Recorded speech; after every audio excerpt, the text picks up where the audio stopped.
Magandang gabi po, Luzon, Visayas at Mindanao.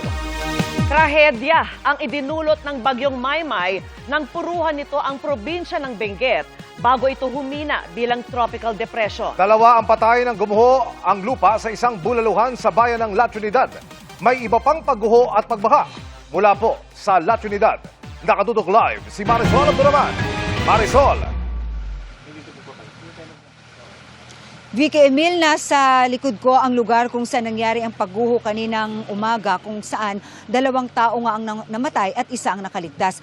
Ayon sa mga otoridad, particular sa nakausap nating La Trinidad Police, kung tutusin, hindi naman ganun kalapit itong natabunan na kainan mula doon sa paanan ng bundok. Dahil kung tutusin, yung nakikita ninyo dito sa ating likuran na retaining wall, meron pa yan approximately 15 to 20 meters ang layo niyan mula dito sa kainan naman sa ating likuran. Pero sadya lang daw talagang malaki ang volume or tipak ng lupa na bumagsak nung kasagsagan ng malakas na ulan kanina.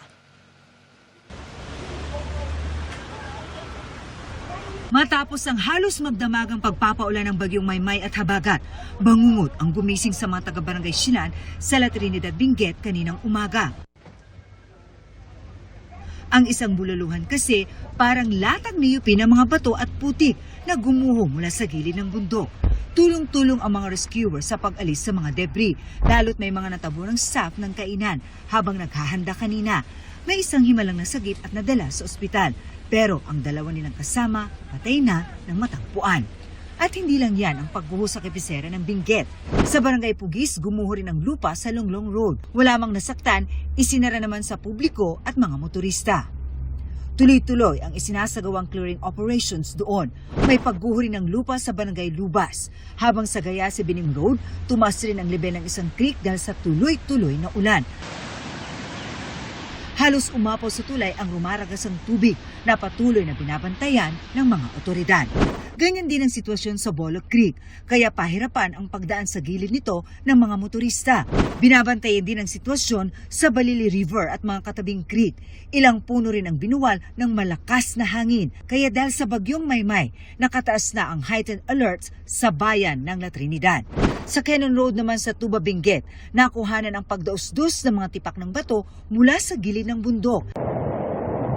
May ilang bahay pa naman ang nakatayo sa paanan nito.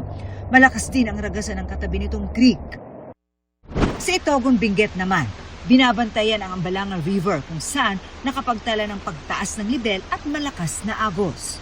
Habang sa lungsod ng Baguio, hindi na madaanan ang Baguio Bawang Road sa Barangay Irisan dahil sa baha. Sa iba pang lugar sa City of Pines, halos mag-zero visibility. Umalakas ang hangin at ulan. Balik tayo dito sa Barangay Silan sa La Trinidad kung saan nangyari ang pagguho. Alam mo, Emil, mga oras na yun, meron na actually mga customer na kumakain. Pero buti na lamang at mabilis silang nakatakbo. Pero unfortunately, inabot nga ang 3 trabahador nitong kainan. At yung isa naman na nailigtas sa pahirapang retrieval operation ay patuloy na nagpapagaling sa ospital. May mga inilikas na rin ng mga landslide-prone area dito sa lugar. At ayon kay Deputy Chief of Police ng La Trinidad na si Major Mayomis, round the clock na ang kinalang pagbabantay, lalo na tuloy-tuloy pa rin ang pag-ulan dito sa area. Emil. Maraming salamat at ingat kayo. Marisol Abduraman.